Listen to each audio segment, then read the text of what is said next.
Tempo comum, quarta semana, terça-feira, tema 29, comunhões espirituais, pontos a meditar. 1. O nosso encontro com Cristo na Eucaristia. 2. As comunhões espirituais, desejo de receber a Cristo. 3. A comunhão sacramental, preparação e ação de graças. Pelo sinal da Santa Cruz, livrai-nos Deus, nosso Senhor, dos nossos inimigos. Em nome do Pai, do Filho e do Espírito Santo. Amém. Meu Senhor e meu Deus, creio firmemente que estás aqui, que me vês, que me ouves. Adoro-te com profunda reverência. Peço-te perdão dos meus pecados e graça para fazer com fruto este tempo de oração. Minha Mãe Imaculada, São José, meu Pai e Senhor, meu anjo da guarda, intercedei por mim.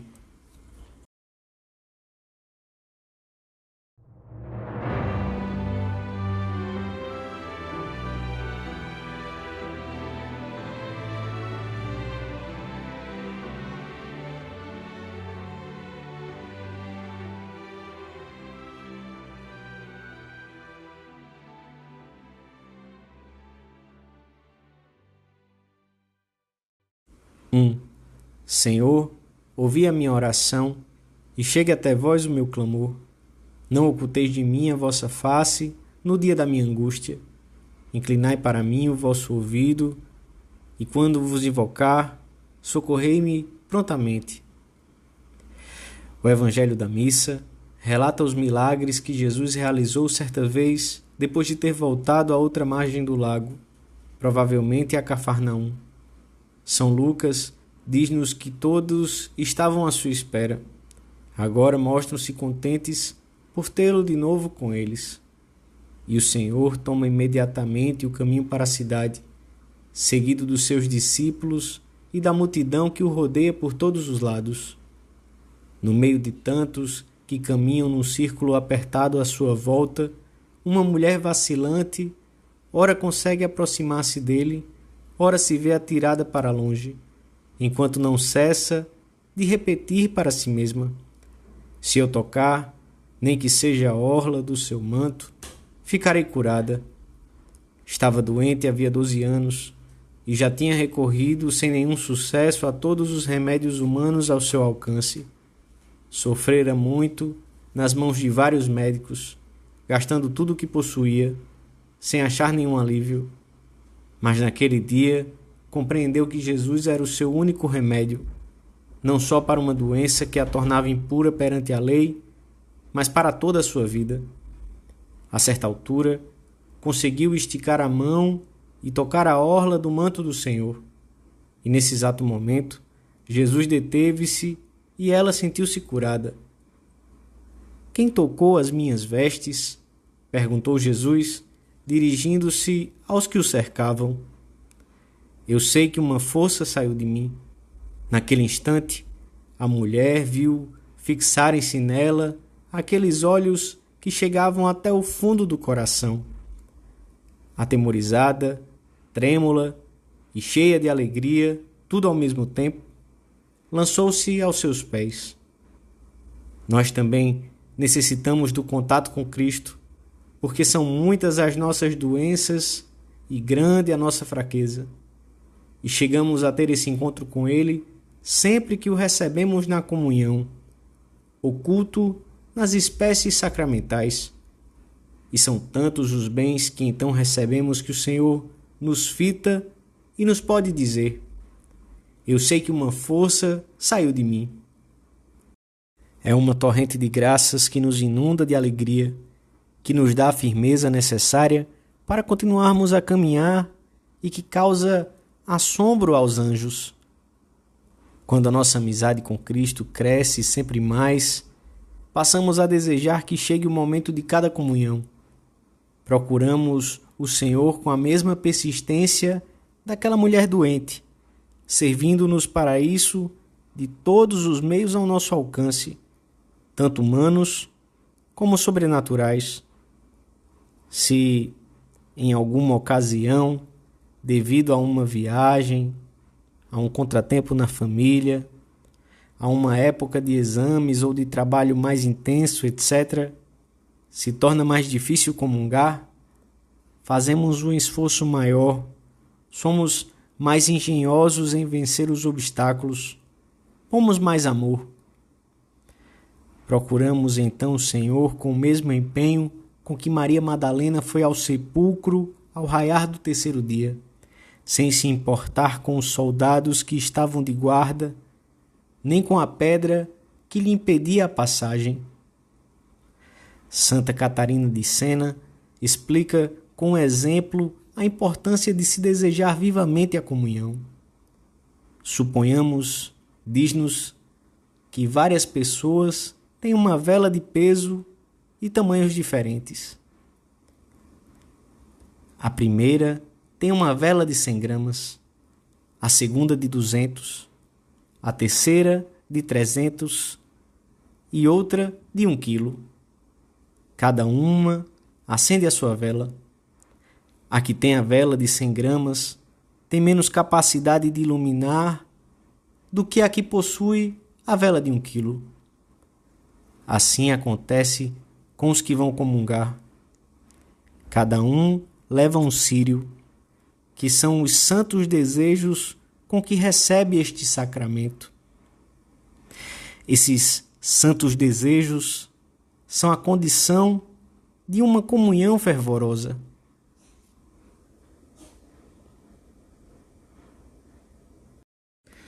Dois, para quem está em graça, todas as condições para receber sempre com fruto a comunhão sacramental podem resumir-se numa: ter fome da Sagrada Eucaristia. Esta fome e esta sede de Cristo não podem ser substituídas por nada. O vivo desejo de comungar, sinal de fé e de amor, há de levar-nos a muitas comunhões espirituais antes de recebermos o Senhor sacramentalmente, e isso durante o dia, no meio da rua ou do trabalho. A comunhão espiritual consiste num desejo ardente de receber Jesus sacramentado e num abraço amoroso, como se já o tivéssemos recebido. Prolonga, de certa maneira, os frutos da comunhão anterior, prepara para a seguinte e ajuda-nos a desagravar o Senhor pelas vezes em que talvez não nos tenhamos preparado para recebê-lo com a delicadeza e o amor que ele esperava. E também por todos aqueles que comungam com pecados graves na consciência ou que, de um modo ou de outro, se esqueceram de que Cristo ficou neste sacramento. A comunhão espiritual pode ser feita sem que ninguém nos veja, sem que se esteja em jejum e a qualquer hora, porque consiste num ato de amor. Basta dizer de todo o coração: creio, ó meu Jesus, que estás no Santíssimo Sacramento. Eu vos amo e desejo muito receber-vos. Vinde ao meu coração. Eu vos abraço. Não vos ausenteis de mim. Ou como muitos outros cristãos que o aprenderam talvez por ocasião da sua primeira comunhão.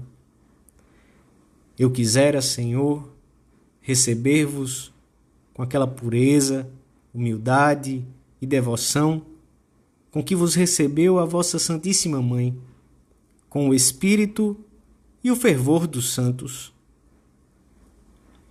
Devemos praticar especialmente as comunhões espirituais nas horas que antecedem a missa e a comunhão.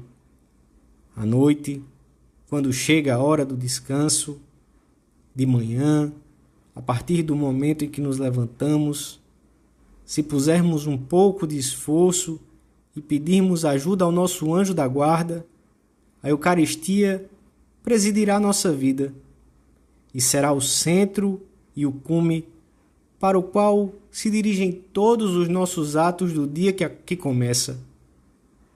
Recorramos hoje ao nosso anjo da guarda para que nos recorde frequentemente a proximidade de Cristo nos sacrários da cidade onde vivemos ou onde nos encontramos e nos consiga abundantes graças para que cada dia seja maior o nosso desejo de receber Jesus e maior o nosso amor. particularmente nesses minutos em que o temos sacramentalmente em nosso coração.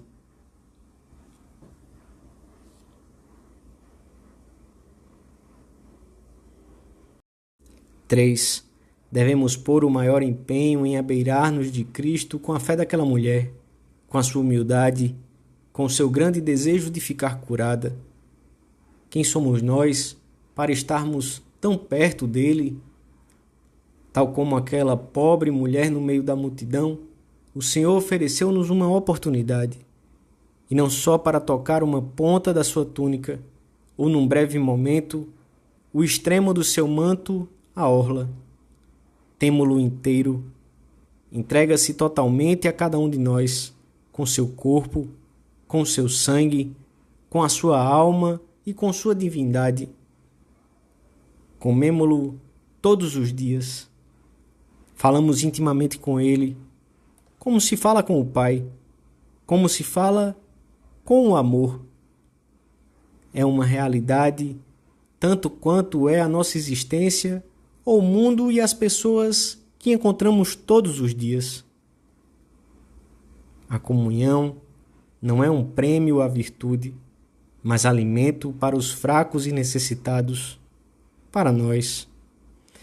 E a nossa mãe, a Igreja, exorta-nos a comungar com frequência, se possível diariamente, e ao mesmo tempo insiste em que nos esforcemos a fundo por afastar a rotina, a tibieza, a falta de amor, em que purifiquemos a alma dos pecados veniais através de atos de contrição e da confissão frequente.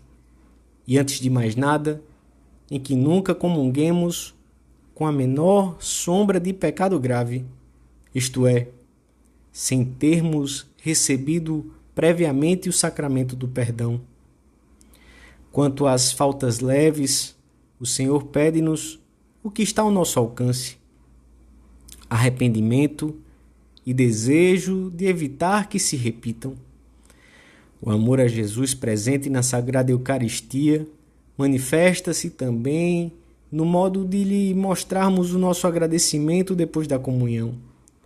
O amor é inventivo e sabe encontrar modos próprios para expressar a sua gratidão, mesmo que a alma se ache mergulhada na aridez mais completa.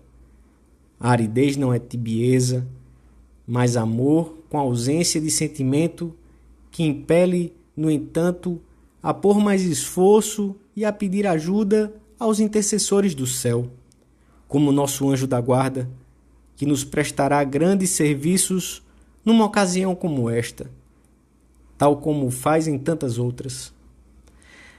As próprias distrações devem ajudar-nos a alcançar um maior fervor à hora de darmos graças a Deus pelo bem incomparável de nos ter visitado. Tudo nos deve servir para que, nesses minutos em que temos o próprio Deus conosco, nos encontremos nas melhores disposições possíveis dentro das nossas limitações. Quando o receberes, diz-lhe: Senhor, espero em ti, adoro-te, amo-te, aumenta-me a fé, sê o apoio da minha debilidade, tu que ficaste na Eucaristia, inerme, para remediar a fraqueza das criaturas. A Virgem Nossa Senhora ajudar-nos-á a preparar a nossa alma com aquela pureza, humildade e devoção com que ela o recebeu depois da mensagem do anjo.